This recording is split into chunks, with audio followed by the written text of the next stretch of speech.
दोस्तों एक हवा चली दिल्ली से जो पहुंची राजस्थान, फिर पंजाब, फिर हरियाणा, लेकिन जब ये राजस्थान के जयपुर में आई तो इसने यहाँ पर एक राजनीतिक रुख ले लिया। पंजाब के मोहाली में गई तो वहाँ पर भी जाकर एक राजनीतिक रुख ले लिया, क्योंकि हवा दोस्तों जयपुर में आई थी, राजस्थान के अंदर जयपुर में आई और जयपुर में आके खाचरियावास के घर पे ठहर गई थोड़ी देर के लिए।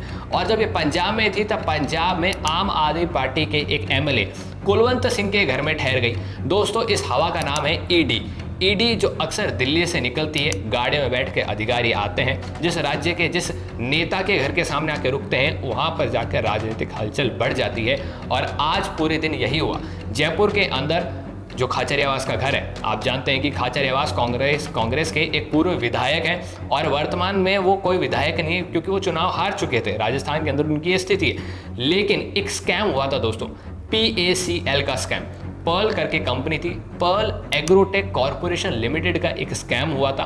1998 के अंदर ये स्कैम उजागर हुआ था और इस स्कैम से रिलेटेड ईडी सिर्फ और सिर्फ इन नेताओं के घर पर छानबीन नहीं कर रही थी, कई जगह रेड कर रही थी। लेकिन उन रेडों के बीच में इन नेताओं का भी घर था। लेकिन इन नेताओं का कहना है कि रेड हमारे पर ही मारी गई है, हमको पॉलिटिकली टारगेट किया जा रहा है, सिर्फ इसलिए रेड मारी गई है। तो दोस्तों सबसे पहले आप ये समझिए कि आखिर ये रेड मारी किस लिए गई है, आखिर कौन सा स्कैम है, पहले तो आप ये समझिए। और आखिर में मैं आपको बताऊंगा कि क्या ये रेड राजनीतिक थी या नहीं थी। तो दोस्तों पर्ल एग्रोटेक जो कंपनी है, Pearl Agrotech corporation limited, PACL, इसको मैं आगे चल के PACL के नाम से बताऊंगा, तो आप इसको ध्यान में रखिए। तो देखिए PACL ने एक स्कैम किया था। इसके जो मालिक थे निर्मल सिंह भंगू, ये पंजाब के रहने वाले थे और इन्होंने एक प्लान किया था। इन्होंने प्लान किया था कि एक स्कैम प्लान किया था, पॉन्जी स्कैम था, यानी कि लालच भरा स्कैम था। इसके अंदर इन्वेस्टर्स को कहा गया पूरे भारत के अंदर कि आप हमारी कंपनी के अंदर इन्वेस्ट कीजिए, इसके तहत हम आपको एक ज़मीन देंगे। अब क्योंकि आपके नाम पर एक ज़मीन हो जाएगी तो हम आगे चल के इस ज़मीन को एग्रीकल्चरली और कमर्शियली ग्रो करेंगे और इसको प्रॉफिट में लेकर आएंगे। और जब भी ये प्रॉफिट कमाएगी तब आप, क्योंकि इस देश की जनता इस कंपनी के अंदर इन्वेस्टर है, तो आपको इसका प्रॉफिट मिलेगा, आपको पैसे कमाने का मौका मिलेगा। अब दोस्तों क्या हुआ होगा, यही हुआ था कि कंपनी ने 70 लाख के आसपास एजेंट्स पूरे भारत भर के अंदर रिक्रूट किए थे, उनको काम पे लगाया था और 5 करोड़ 50 लाख इन्वेस्टर्स एक्सेप्ट कर लिए थे, यानी खड़े कर लिए थे। 5 करोड़ 50 लाख लोगों को कहा गया था कि आप PACL के अंदर इन्वेस्ट कीजिए। ये 5 करोड़ 50 लाख लोग पूरे भारत के अंदर से इन्वेस्ट करते हैं। इनमें से ज़्यादातर लोग दोस्तों राजस्थान के होते हैं, पंजाब के होते हैं, हरियाणा के होते हैं और कहीं ना कहीं उत्तर प्रदेश के होते हैं और फिर अलग अलग राज्यों के होते हैं। इसमें दिल्ली के भी लोग होते हैं। अब क्योंकि सबसे ज़्यादा आपको पता है कि एग्रीकल्चरल लैंड यहीं है, हिंदी भाषा बोलने वाले यहीं हैं और पंजाब के जो लोग हैं, क्योंकि यहाँ पर जो मालिक हैं ये पंजाब ओरिजिनेटेड है, निर्मल सिंह भंगू ये भी पंजाब से थे, तो इन्होंने ये क्षेत्र इसलिए एक्सेप्ट किया और इसलिए इसको अपनाया। तो स्कैम ये था दोस्तों कि जनता को कह दिया गया कि आप इन ज़मीनों के अंदर इन्वेस्ट कीजिए, बदले में हम आपको प्रॉफिट देंगे। लेकिन आप खुद सोचिए दोस्तों कि जब जनता ने इन्वेस्ट करना शुरू करा, यानी कि जनता ने पैसा लगाना शुरू करा, तो जनता को क्या हाथ आया, जनता को एक धोखा हाथ आया। दोस्तों आप खुद सोचिए कि मैं आपको कहता हूं कि आप ये ज़मीन खरीद लीजिए और मैं आपको कहता हूं कि आप मुझे पैसा दीजिए, मैं ये ज़मीन आपको दे दूंगा। आपके पास ज़मीन आएगी, इसका मतलब ये थोड़ी कि आप ज़मीन का टुकड़ा उठा के कहीं ले चलेंगे। जाहिर सी बात है आपके पास ज़मीन का पट्टा आएगा, ज़मीन के कागजात आएंगे। जिन लोगों ने 5 करोड़ 50 लाख लोगों ने इसके अंदर इन्वेस्ट किया था, पैसा लगाया था, ये सोच के कि अब हमारे पास एक पर्टिकुलर ज़मीन हो चुकी है जिसके ऊपर एक PACL कंपनी एग्रीकल्चरली या फिर कमर्शियली काम करेगी, उसको प्रॉफिट में लेकर आएगी, यानी कि इसकी वैल्यू बढ़ाएगी।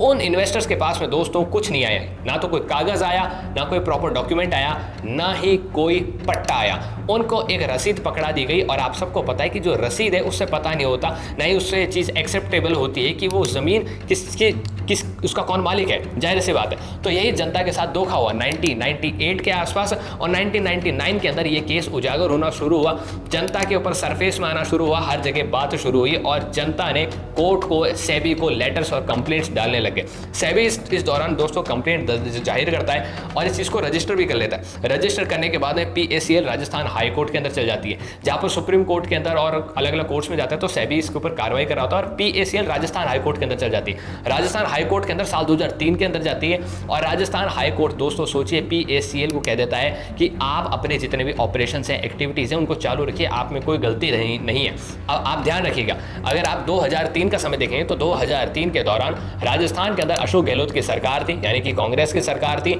और 8 दिसंबर 2003 जब चुनाव का समय आता है तो अशोक गहलोत की सरकार चुनाव हार जाती है और वसुंधरा राजे पावर में आ जाती है। तो मैंने आपको उस वक्त का जो पॉलिटिकल फिगर था राजस्थान का वो बताने की यहाँ पर कोशिश की है, आप ये ध्यान में रखिएगा। उसके बाद में साल 2003 ये चीज़ खत्म हो जाती है।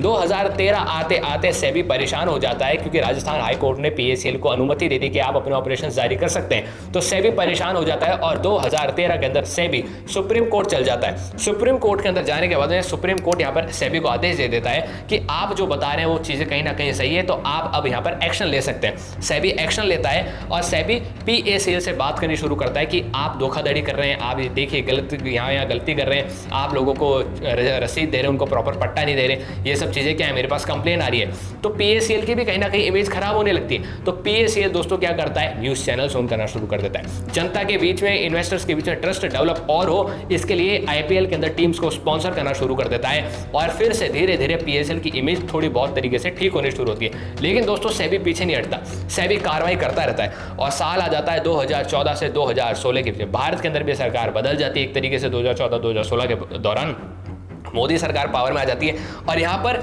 सेबी पूरी कार्रवाई करता है ED के साथ, CBI के साथ मिलकर और अलग अलग प्रॉपर्टीज को सीज करना शुरू किया जाता है। यानी कि प्रॉपर्टीज को जब्त किया जाता है PACL से, यानी PACL की जो कमर थी, जो स्कैम की कमर थी, उसको तोड़ने की कोशिश की जाती है। और इस दौरान जो मैंने आपको मालिक बताए थे निर्मल सिंह भंगो, इनकी खूब सारी प्रॉपर्टीज को सीज किया जाता है, जिसके अंदर से तो ऑस्ट्रेलिया से इनकी जो प्रॉपर्टी मिली थी वो 500 करोड़ की थी। 2016 के अंदर आते आते ये प्रॉपर्टी साबित हो जाती है कि निर्मल सिंह भंगो जो कि PACL के मालिक हैं, इसके पूरे ऑपरेटिव हैं, इसके पूरे जिसने ये पूरा स्कैम प्लान किया है, इसका जो एग्जीक्यूटर है ये निर्मल सिंह भंगू, ये जो ऑर्गेनाइजर है, ये जो एक तरीके से CEO है, ये पूरा साबित हो जाता है कि इसने स्कैम किया है और ये भी चीज़ एक्सेप्ट कर लेता है। और साल 2016 के अंदर इसको अरेस्ट कर लिया जाता है। 2016 के अंदर अरेस्ट करने के बाद दोस्तों इसके बैंक की चेकिंग होती है और यहाँ पर पता चलता है कि इसके पास करीबन 1300 बैंक अकाउंट्स थे, जो सब्सिक्वेंट बैंक अकाउंट्स थे यूं ही पड़े थे इसके पास। क्यों पड़े थे उसकी पूरी कार्रवाई होती है। बाद में 280 करोड़ के आसपास के एसेट्स सीज किए जाते हैं और टोटल 20,000 करोड़ के डॉक्यूमेंट्स मिलते हैं कि जिनसे बताया जाता है कि इनके पास ऐसे कुछ करके वैल्यूज करके प्रॉपर्टीज हैं या फिर कुछ अलग अलग एसेट्स हैं, वो 20,000 करोड़ के आसपास मिलते हैं। तो आप देखिए कि इस तरीके से स्कैम होता है। बाद में इसका पूरा पर्दाफाश हो जाता है। जनता को कहा जाता है कि आपके हम पैसे चुकाने में मदद करेंगे, जो सेबी है वो कहती है कि हम आपकी मदद करेंगे। लेकिन दोस्तों अगर सबसे अच्छी खबर इस बीच ये है कि जिन लोगों ने 17,000 या 17,000 रुपए से कम इस कंपनी के अंदर PACL के अंदर इन्वेस्ट कर रखे थे, सिर्फ और सिर्फ उन्हीं के पैसे दोबारा हुए, क्योंकि 5 करोड़ 50 लाख नंबर बहुत ज़्यादा है। तो ऐसे लोग भी इसमें थे जो 1 लाख रुपए इन्वेस्ट नहीं कर पा रहे थे, 20,000 नहीं कर पा रहे थे, उन्होंने 15,000 कर दिए या 17,000 कर दिए या फिर 17,000 से कुछ नंबर कम कर दिए। तो उन लोगों के पैसे वापस कर दिए गए, उन लोगों के पैसे रिफंड हो गए, क्योंकि ये जो मैंने प्रॉपर्टीज बताई ये सीज हुई। तो इस सेबी ने, ED ने, इन सब ने मिलकर इन चीज़ों को बेचा करा और बाद में जो पैसा आया तो उन लोगों को तो कम से कम चुका दिया जिनके इन्वेस्टिंग अमाउंट 17,000 रुपए से कम था। तो ये सब करके हुआ था। अब इस दौरान दोस्तों दो जगह अब ऐसा बताया जा रहा है राजस्थान के अंदर क्योंकि पॉलिटिकल बवाल हो चुका है, पंजाब के अंदर भी पॉलिटिकल बवाल हो चुका है। ये कहा जा रहा है कि बीजेपी ED का इस्तेमाल कर रही है और बीजेपी आम आदमी पार्टी का जो ML है कुलवंत सिंह, इनके घर में पंजाब के अंदर मोहाली में रेड मार रही है और राजस्थान के अंदर जो जयपुर में प्रताप सिंह खाचरियावास है उनके घर में रेड मार रही है। प्रताप सिंह खाचरियावास और इन सबका यही कहना है कि हम पे ED के जरिए बीजेपी द्वारा टारगेट किया जा रहा है, हमको पॉलिटिकली टारगेट किया जा रहा है क्योंकि हम इनके वेरियस स्कैम्स को एक्सपोज करते रहते हैं। लेकिन दोस्तों सवाल यही है कि अगर ED को आप ही को टारगेट करना होता तो ED खूब सारी जगह एक साथ रेड क्यों मारती। जो मैंने आपको PACL स्कैम स्टार्टिंग में दोस्तों बताया, उसके बारे में समझाया, वो मेरा उद्देश्य यही था समझाने का कि एक बहुत बड़ा मुद्दा था जो जनता की नज़र में इतना आया नहीं था, क्योंकि आपने देखा कि किस तरीके से न्यूज़ चैनल्स को खरीदा जा रहा था।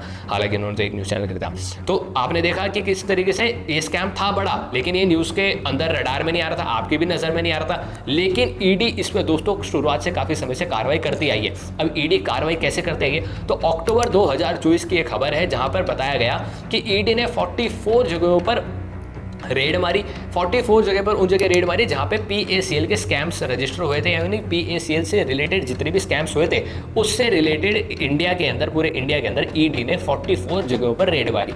और इस बीच एक और रेड मारी गई थी और अब भी एक और रेड मारी गई है, जिसके अंदर रेड पंजाब के मोहाली में नहीं मारी गई है, राजस्थान के जयपुर में ही नहीं मारी गई है, पंजाब के अलग अलग लोकेशंस के अंदर मारी गई है, राजस्थान के अंदर अलग अलग लोकेशंस के अंदर मारी गई है, हरियाणा में अलग अलग लोकेशंस के अंदर मारी गई है और दिल्ली के अंदर अलग अलग लोकेशंस में मारी गई है। तो अगर ये कहना कि पॉलिटिकली सिर्फ और सिर्फ यहाँ पर टारगेट किया जा रहा है तो ये फिलहाल के लिए गलत होगा। लेकिन दूसरी बात ये भी है कि प्रताप सिंह खाचरियावास के घर में अभी कोई ऐसा चीजें नहीं मिली है, लेकिन कुलवंत सिंह जो आम आदमी पार्टी के एमएलए हैं मोहाली से, जहां पे उनके घर में रेड मारी गई है, उनके हिसाब से अगर देखें, उनके अगर वो देखें, सबसे मेन बात यह है कि वो आम आदमी पार्टी के सबसे महंगे, माफ़ कीजिएगा, महंगे नहीं, सबसे बड़े और सबसे अमीर विधायक हैं पूरे पंजाब के अंदर आम आदमी पार्टी के। उनकी जो संपत्ति है वो 1000 करोड़ के आसपास है। वो एक कंपनी चलाते हैं जो रियल स्टेट बिजनेस के अंदर डील करती है। तो यहाँ पर भी ज़मीनों का मामला है, यानी कि कुलवंत सिंह जो काम करते हैं उनका जो साइड बिजनेस है वो ज़मीनों से रिलेटेड है, रियल स्टेट से रिलेटेड है। तो उनका एक कनेक्शन हो सकता है PACL के अंदर,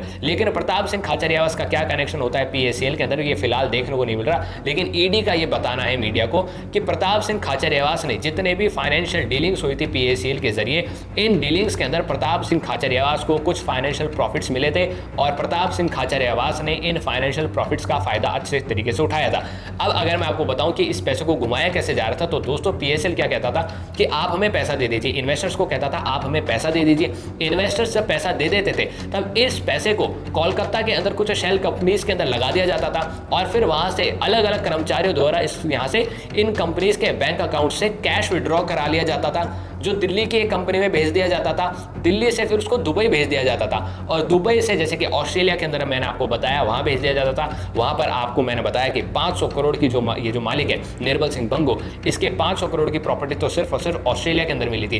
दुबई के अंदर भी कहीं ना कहीं होगी, लेकिन वहां के बैंक अकाउंट्स में इस तरीके से पैसा पहुंचा दिया गया था। तो एक तरीके से यहाँ पर हवाला का बिजनेस बताया जा रहा है कि पैसा घुमाया जा रहा था हवाला के तरह। तो अगर प्रताप सिंह खाचरियावास की कोई हवाला की डीलिंग हुई भी होगी, यानी कि जैसे कि अगर मैं डायरेक्ट एज अ जर्नलिस्ट और एज अ जनता के बीच में बात करूं, बिना किसी बिजनेस को, बिना किसी हमारे फाइनेंशियल चीज़ों को देखते हुए अगर मैं आपको बात बताऊं, तो आपको भी पता होगा कि हमारे देश के अंदर चाहे सांसद हो, चाहे विधायक हो, चाहे कोई नेता हो, चाहे कोई नॉर्मल से नॉर्मल व्यापारी क्यों ना हो, वो कोई ना कोई हवाला से थोड़ी बहुत तो डीलिंग करता ही है। तो अगर प्रताप सिंह खाचरियावास ने कोई हवाला से थोड़ी सी भी कोई डीलिंग की होगी या हवाला के जरिए कोई ना कोई ट्रांजेक्शन किया होगा, तो ED उसको आने वाले समय में हो सकता है इससे जोड़ के देख ले, PACL के स्कैम से जोड़ के देख ले, PACL से जो फाइनेंशियल प्रॉफिट खाचरियावास ने उठाया उससे जोड़ के देख सकती है। मैंने आपको दोस्तों हर वो चीज़ बता दी जो PACL से रिलेटेड थी, प्रताप सिंह खाचरियावास से रिलेटेड हो सकती है, और कुलवंत सिंह जो MLA हैं आम आदमी पार्टी मोहाली में वो रहते हैं और सबसे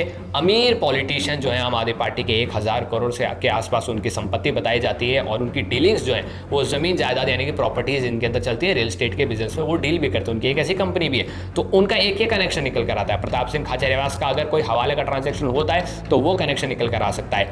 आप इस वीडियो को दोस्तों ज़्यादा से ज़्यादा लोगों तक शेयर कीजिए ताकि ये जो जिस्ट है, ये जो इन्फॉर्मेशन है ज़्यादा से ज़्यादा लोगों तक पहुंचे, क्योंकि आपने देखा होगा कि अलग अलग फेक न्यूज़ फैल जाती है, कुछ ना कुछ फैल जाता है, आधी खबर फैल जाती है, किसी को तो पता ही नहीं होता कि PACL स्कैम है क्या। आपको पता चल चुका है इस वीडियो के जरिए, तर्कवाद के जरिए। तो दोस्तों आप इस वीडियो को लाइक कीजिए, शेयर कीजिए, नीचे आप क्या सोचते हैं वो नीचे कमेंट कीजिए और दोस्तों हमें सब्सक्राइब कीजिए।